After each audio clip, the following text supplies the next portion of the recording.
আমি ওই পাশটাতে ক্যামেরা বসাই নেই, এই পাশটাতে ক্যামেরা বসাইছি। জাওয়া পাখি কতটা চালাক দেখতে পাইছেন অলরেডি।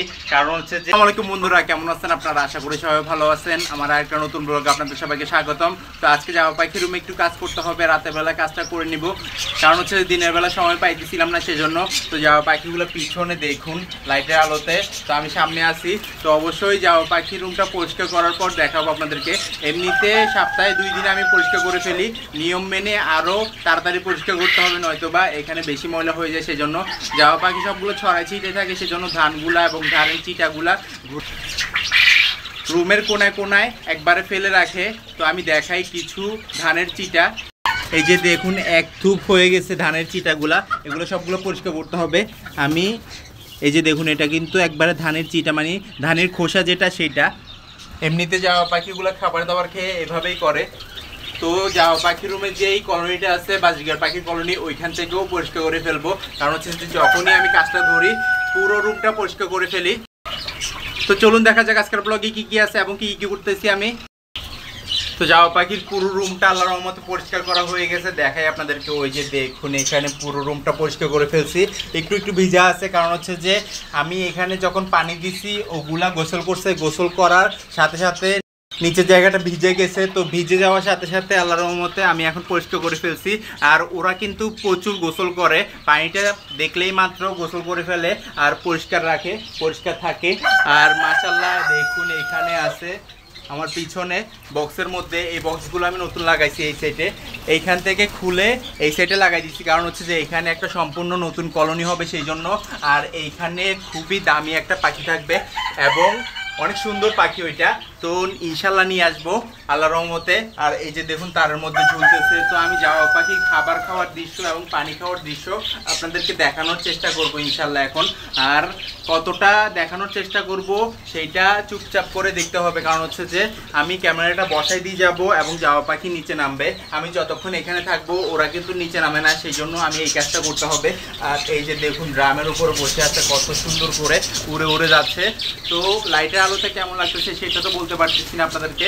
আমার কাছে অনেকটা ভালো লাগতেছে, আপনাদের কেমন লাগতেছে সেটা কমেন্ট বক্সে কমেন্ট করবেন। আর এইখানে আছে 2টা হাঁড়ি, এখানে একটা হাঁড়ি, আর এখানে একটা বক্স, সবগুলোর মধ্যে ছড়াই ছিটে আছে মাশাআল্লাহ। তো দেখুন আলহামদুলিল্লাহ, এই লাঠিটার মধ্যে খুব সুন্দরভাবে বসেছিল। আমি আপনাদেরকে আবারও দেখাই, এই লাঠিটার মধ্যে কত সুন্দর করে বসে থাকে এগুলা। দুঃখিত, ওই সাইডটা হচ্ছে যে অন্ধকার, সেজন্য দেখাতে পারতেছি না। ইনশাল্লাহ নেক্সট বার দেখাবো, তারপরেও কাছ থেকে দেখাই। উড়ে উড়ে চলে যাচ্ছে, এই যে দেখুন কত সুন্দর সুন্দর করে উড়ে উড়ে এই গ্রিলের মধ্যে বসে। আমি নিচে ক্যামেরাটা ফিটিং করে চলে যাব মুরগিকে খাবার দিতে। রাতের 12টা বাজে, শৌখিন মুরগিকে খাবার দিয়ে সকালে আবার পানি দিতে হয়। আর ওইখানে কবুতর আছে, কবুতরগুলা অন্যান্য মুরগির খাবার খেয়ে ফেলে, সেজন্য আমি রাতের বেলায় এক বেচ দিই এবং সকালবেলা এক বেচ দিই। তো ওইখান থেকে সরাই ফেললে, রাতের বেলা দিয়ে ফেললে সকালবেলা আমার ফ্রি থাকবে। তো এখন আমি আপনাদেরকে ক্যামেরাটা এখানে বসাই দিয়ে দেখাবো যে জাওয়া পাখিগুলো কিভাবে খাবার খাইতে নামে এবং কতটা সুন্দর লাগে আল্লাহর মতো যখন খাবারটা খায় একসাথে মিলেমিশে তখন। তো আমি এখন ক্যামেরাটা চালু দিয়ে এখান থেকে সরে যাচ্ছি। এখন দেখুন দোনোটা থালি খালি, কিন্তু একটু পরেই নামবে, আস্তে আস্তে করে নামবে, আপনারা দেখতে পারবেন। আমিও ভিডিওর শেষে দেখতে পারবো, যখন ব্লগটা বানাচ্ছি অনেক ধৈর্য ধরেই বানাচ্ছি। এবং এখান থেকে সরে যে আমি আর পরবর্তীতে ভয়েসটা দিয়ে দিব, কারণ হচ্ছে যে এখন যদি আমি এখানে কথা বলি একটা জাওয়া পাখিও নামবে না, সেটা শিওর আমি জানি। কারণ হচ্ছে যে আমি আগে থেকে লালন পালন করি, যখন থেকে ওরা 2-1টা ছিল তখন থেকে ওরা খুব এগ্রেসিভ এবং সেন্সিটিভ হয়। আল্লাহর মধ্যে বেস্ট অফ লাক, দেখতে পারবেন কত সুন্দর জাওয়া পাখিগুলো নিচে নামতেছে আলহামদুলিল্লাহ। ওই যে দেখুন আল্লাহর রহমতে একটা জাওয়া পাখি নামছে, এখন আস্তে আস্তে অল্প অল্প করে সবগুলো নামবে ইনশাআল্লাহ। তো একটা নামার সাথে সাথে আল্লাহর রহমতে সবগুলো নেমে গেছে। দেখুন কতটা কাছ থেকে দেখাচ্ছি। এই ক্যামেরাটা আমি একটা ড্রামের উপর রাখছি এবং ওদের নড়াচড়া ভিডিও করতেছি। যাক মাশাআল্লাহ, ওরা কিন্তু টের পাচ্ছে না। তারপর আমি সরে গেছি। তো এখানে ব্ল্যাক জাবা, হোয়াইট জাবা, ফ্রন জাবা সবগুলো একসাথেই নামে। 2টা থালি দিয়ে থাকি এবং পানির পাত্র একটা দিয়ে থাকি, ওইটার মধ্যেই গোসল করে এবং খাবার দাবার খায়, পানিটাও খায়। তো আজকে পরিষ্কার করে ফেলছি, সেজন্য আপনাদেরকে দেখাইছি। এবং খুব কাছ থেকে আরও আগে একটা ভিডিও দিয়েছিলাম আমি, যখন 1 বছর আগে নতুন ব্লগ শুরু করছিলাম তখন। তো দেখুন কতটা সুন্দর করে ধান থেকে চালটাকে বের করে খাচ্ছে আলহামদুলিল্লাহ। তো এইভাবে করে কলোনির মধ্যে যখন আপনারা লালন পালন করবেন এই দৃশ্যটা দেখতে অনেক ভালো লাগবে। ওরা উড়োউড়ি করে বাচ্চাদেরকে খাবার দাবার বাহির থেকে খাওয়ায়, ওইটাও দেখতে আপনাদের অনেক ভালো লাগবে। তো যখন আপনারা কেজের মধ্যে লালন পালন করবেন ওগুলা কিন্তু উড়াউড়ি কম করতে পারে, সেই জন্য। তো আমি এই জন্যই কলোনির মধ্যে লালন পালন করি। এবং ডিম দিলে তো কথাই নেই, এখানে ডিমের খাবার জন্য সমাহার হয়ে যায় ওরা, মানে প্রত্যেকটা সময় ওরা তাড়াতাড়ি করে নেমে যায়, তাড়াতাড়ি করে ডিমটা খেয়ে উপরে উঠে যায়। এই যে দেখুন কাছাকাছি চলে আসছে, এই থালিটার মধ্যে অল্প আসছে আর ওই থালিটার মধ্যে একটু বেশি, কারণ হচ্ছে যে এইদিকে ক্যামেরাটা আছে সেজন্য। তো এভাবে করে দুইটা বড় বড় থালির মধ্যে প্রায় 30 থেকে 40টা জাবা পাখি দেখা যাচ্ছে। তো ওরা কী খাচ্ছে সেটা বলি, এখানে আছে চীনা, মিলেট এবং ধান। তো এখন চলে যাচ্ছে, আমি আসতেছি সেজন্য। যাক মাশাল্লাহ, এটা বুঝতে পারছে এবং ক্যামেরাটা সরাই ফেলবো। আর এখন জাবা পাখিগুলো কোথায় যাবে এবং কোথায় গিয়ে দাঁড়াবে সেটাও দেখতে পারবেন ইনশাল্লাহ।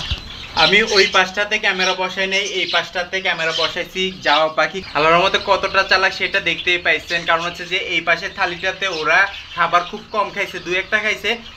ওই পাশের থালিটাতে আল্লাহর রহমতে 10 থেকে 12টা আল্লাহর রহমতে নামছে ইনশাল্লাহ, আমি দেখতে পাইছি, আপনারাও দেখতে পাইছেন।